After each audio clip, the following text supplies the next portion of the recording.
Почитувани, скандалите на лицемерната влада на СДС секој ден се повеќе растат.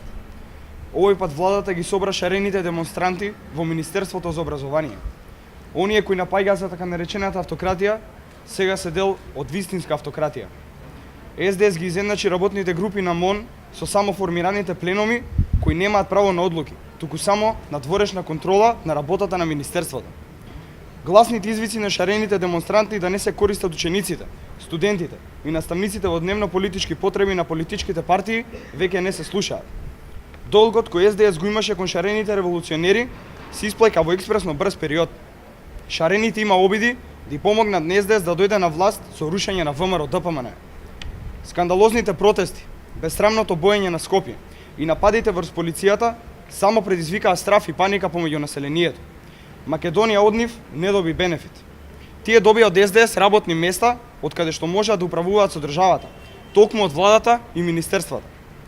Толку од невладините организации кои се претворија во владини послушници под капата на СДС.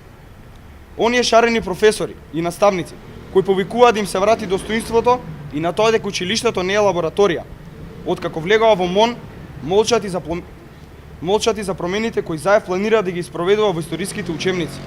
Деновиве не слушнавме никаков став од нив за тој скандалозен чекор кој Заев и Димитров го договараат со соседите.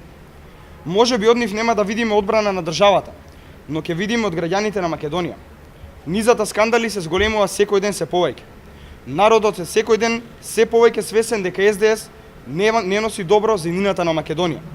Ова со така наречените невладини организации кои преку ноќ станаа дел од власта, на 15 октомври СДС ќе го плати со катастрофален пораз на локалните избори во секој град низ цела Македонија.